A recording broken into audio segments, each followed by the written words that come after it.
یو بادشاہ ډېر ناپوهه وزیرانو ورته وویل چې دا ته څه کې کومه خبره چې کې دا ملک شرمې او بس ګډې وډې ویل نو څوک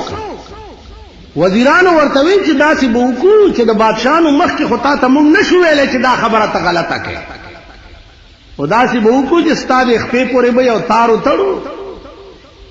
او تار به داسې پټ پټ بوزو موږ ځان سره به کېږي خو چې ته بادشاهانو سره خبره کې او کم ځای غلطېدې نو موږ به تار راکاږو نو ته پوهېږه خبره په بله اړوه ویل ډېر چرته بادشاهان به راغی او ده به خبره ګډه وډه کول هغوی به تار راکړو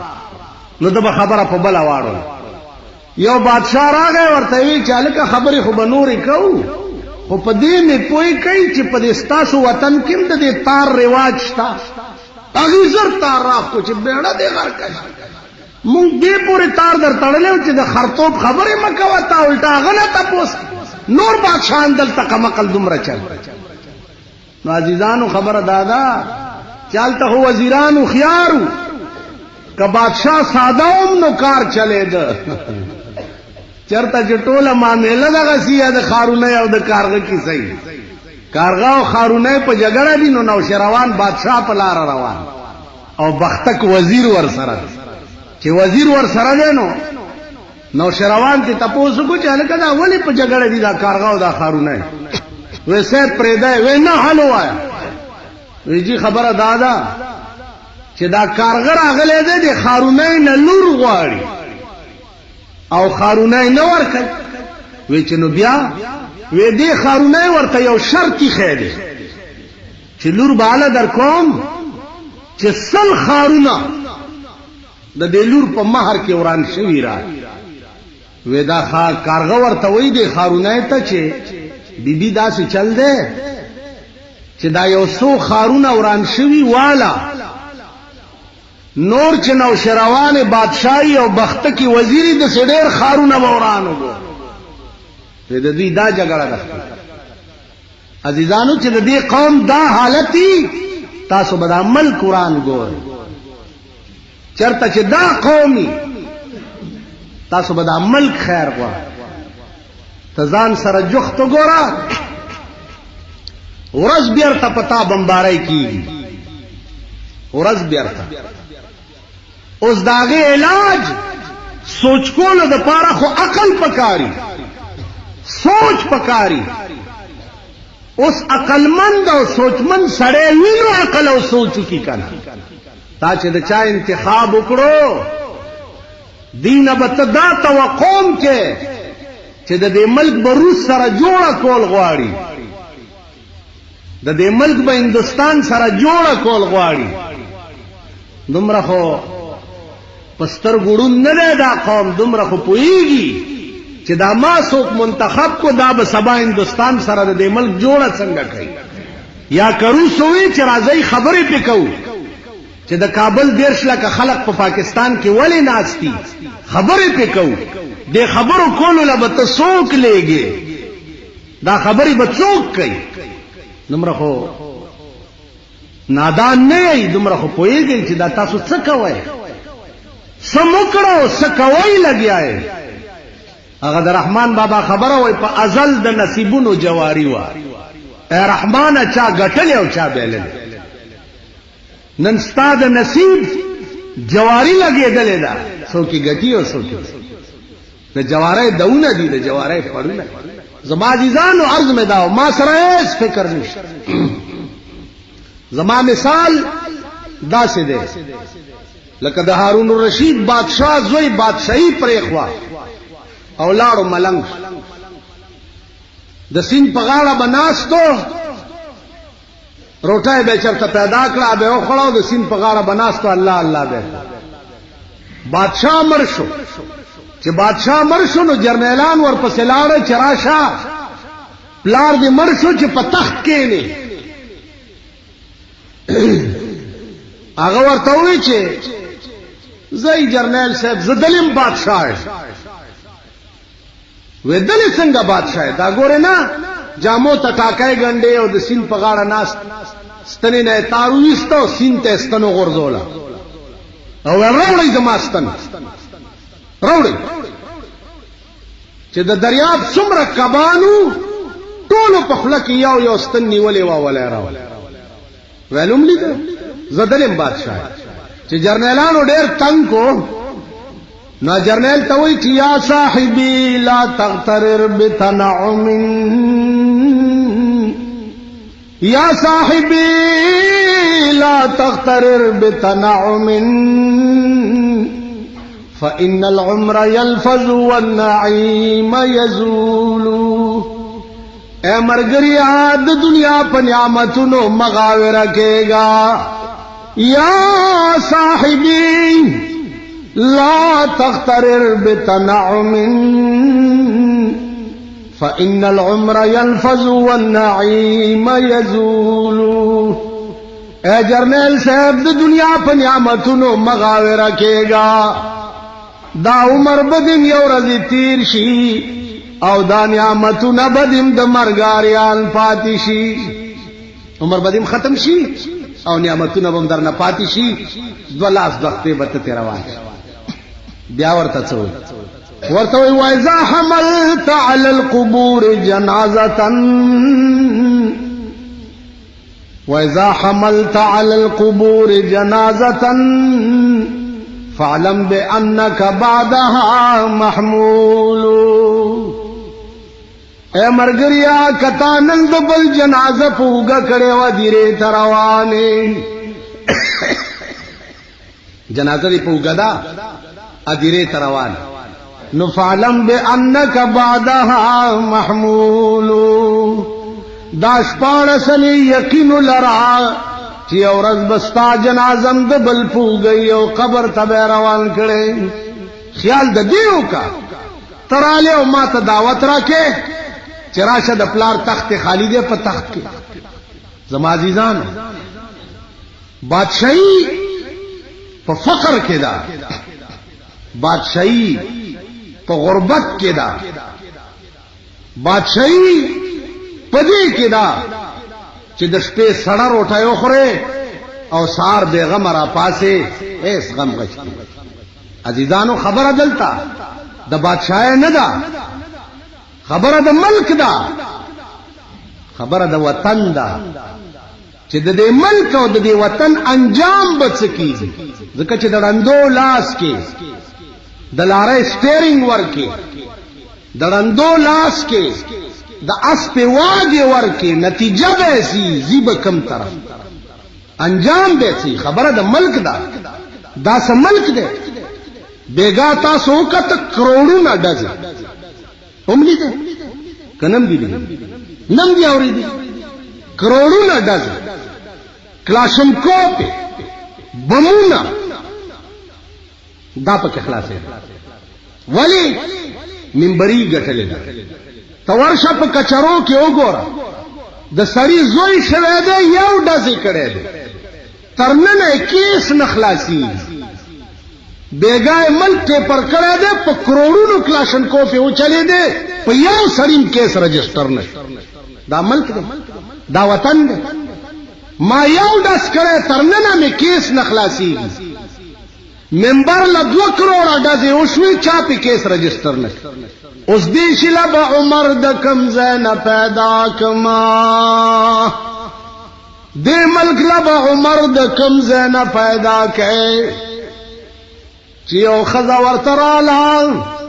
ماشومې پغې کې دی عمر دا قرآن یوازې مونږ د پاره دی کتا د پاره هم دی ورته بی بی قرآن هغه قانون دی چې په دې کې د امیر او د غریب فرق نشته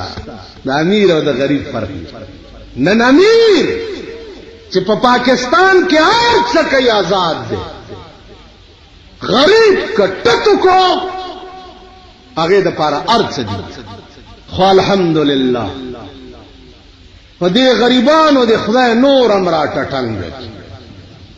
نور لوی چینجه په دې غریبو دا غریب خدای پیژندلی چې دا خزي سوټي دا مېندې پردي لوخي ویني دا مین دی چې دی پردی جامې وینځي او دا ډنګی راوړی دی ډمګی دی ډمګي ځان نه څه جوړ کړي دا خدای پیژندلی قوم هلکه خدای ظالم دی وای خدای ظالم دی خدای ته پته وکنه چې تاله میګیا که وزر درکم ته خو د خلقو سترګې تاسو خدای پیژندلی غریبان دا د شنو چایو غله دا د کباب او د روټۍ غله دا خدای پیژندلی دلته یو دی د خره غوندې سپېږمي پرون میلادینو سپېږمې خړې وې داسې مې ورته سر وخوځول د خره سپېږمي دا خدای پیژندلی خدای په یاره واوره یا به مړم یا به ژوندی چې تاسو د اهل دنیا سجدې کول او د هغې پوجا پاټ پرېښی نه او تاسو ښه ورځ په دوربین کې ولیده نو که مړم په قبر مې راشئ متیازې ښه ورځ به نه دغه تالی سټ به یئ دغه چولی چک به یئ دغه پردی جارو کخ به یئ تاسو به خدای په خپلو پو نه ودرئ او نه به تاسو له خدای ښه ورځ دا خدای پیژندلی قوم دا الله نه لوی مهربان په دنیا کې بل څوک شته نو دا په مونږ یې ولې مهرباني نه ده ځکه چې مونږ کې ځای نشته مونږ کې ځای نشته خدای ته وګورئ خدای ته وګورئ خپل ځان وپېژنئ خپل حیثیت وپېژنئ خدای وپېژنئ د خدای رسول وپېژنئ حکومت ته وایم د خدای هغه لویې ورځې خاطر وکړه د دې ملک تقدیر سره لوبې مه کوه د دې ملک تقدیر سره لوبې مه کوه دا ملک به تباه شي دا به غرق شي آسمانی آفت به پرې راشي لوټه به یې لاندې بار خدای داسې کړي نه نوح علیه السلام پیغمبر پکې موجود او طوفان پرې راغی لوټه یې لاندې باندې پاتې نشي آسمان د پاس نه اوبه راورولی او ځمکې د لاندې یو ساس کې به د کوهي تور غرم را پرېوته آسمانی آفت به د ملک تقدیر سره لوبې اهلیت ځان کې وګوره قوم د قوم ځان کې اهلیت پیدا کړي د ملک مشرایله د سړي د انتخاب ماده ځان کې پیدا کړي چاہے دا سړی زه د ملک مشر کوم دکې اهلیت هم شته او که نه سبا به دی د دې ملک ترجماني کولی شي او که نه تاسو وګورئ نن څومره ورځې وشوې چې هغه عظیمې دوپړه بي بي سي باندې کړي دي او د پاکستان نه بغیر بله خبره نه په عالم کې په شرمونو او شرمولو دا ملک په دنیا تاسو څه خبر تاسو خو د میانو وروڼه یئ تلاو کې چې کوم ځای ګرځئ دغه ځای وینئ بارم نظر نه دی نن ستا ملک په دنیا کې شرمېدلی او د چا د لاسه زمونږ د لاسه زمونږ د لاسه نو زما عزیزانو خدای دپاره فکر د دې ملک پکار پرې جنبې حکومت ورته قانون رئیس دی چې د الیکشن خلاف څوک کوي 3 کاله کې او پلانې څوک کوي دومره کاله کې ما ورته وی د الیکشن خلاف څوک نه کوي خو الیکشن هغه قوم ته کوه چې شعور خو پکې وي که نه دا قوم د الیکشن قابل نه دی دا قوم د دې قابل نه دی پرون تاسو وګوته د دې قوم چې د خلکو د ښځو او د لوڼو پکې کمې بېعزتۍ شي نن په اخبار کې وګورئ د خلکو د لوڼو او د ښځو تصویرونه پکې واده د چا دی او ښځې پکې د چا وشرمې اوس بېله خبره ده چې نه ما کې عقل شته او نه تاسو کې عقل شته دا بېله خبره ځکه چې زمونږ د عقل انتها وشو کم قوم کې چې عقل وي داسې قوم نه لکه دا مونږ چې دا خلق نه نور قومونه هغه امریکای غوندې قوم دي یورپ غوندې ممالک دي هغه روس غوندې قوم دی، هغه چین غوندې قوم. کم قوم کې چې عقلی هغه د چین غوندې قوم چې تا نه رستو آزاد شوی دی او نن د دنیا عظیم طاقتونه تیری. مونږ قوم کې عقل نشته. زمونږ قوم عقل تاسو وکتو، پرون مو وکتو، بله ورځ به مو کتل. دا زمونږ قوم دی او دا زمونږ خلک، دا زمونږ سړي دي، دا زمونږ هلکان دي او دغه زمونږ ښځې. تاسو خیال دغه زمونږ ښځې دي چې په پولینګ سټیشنونو څه حال ورسره وشو. دا هغه شرمېدلی قوم. تاسو خیال راغی؟ نو دې قومونو کې عقل نشته. دا دغه خلق دی چې دا تاسو ولیدو. نن د ملک تقدیر دا نن دې قوم د چا په لاس کې ورکړو. په دې چرې سوچ کړئ یا په دې پوهېږئ تاسو چې نن د ملک تقدیر تاسو د چا په لاس کې ورکړو؟ د ملک تقدیر به کوم خلق جوړي؟ د ملک فیصله به کوم خلق کوي؟ دا تاسو د چا په لاس کې ورکړو؟ په دې سوچ کړئ. خو د کارغان ورونه وای مردار املان دی ولید او پاس ته ګرځیدي کان کو پتہ نه لګیدا. دلته سوال د عزیزداري نه، سوال د رښتې نه، سوال د پرې جنبې نه،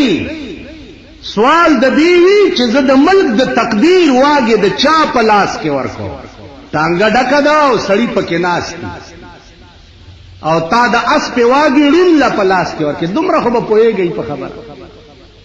چې د اس په واګې ړون لا په لاس کې ورکې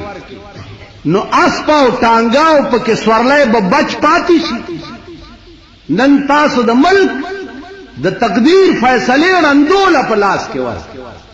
خدای دې ملک شي ستاسو مو، خدای دې ملک شي دې ملک. سوال دلته عزیزه دا نه سبب دې ملک ته د تعلیم پالیسی جوړول غواړي. د تعلیم نو د ملک د تعلیم پالیسی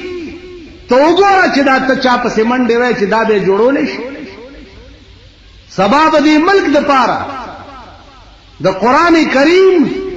د آئین پالیسی جوړول غواړي. ته وګوره چې دا ته چا پسې منډې وای چې دا د قرآن د آئین پالیسی جوړولو پوي. سبب د دې ملک بیرونی دنیا سره روابط او تعلق جوړول غواړي. ته وګوره چې دا سړی په دې پوي.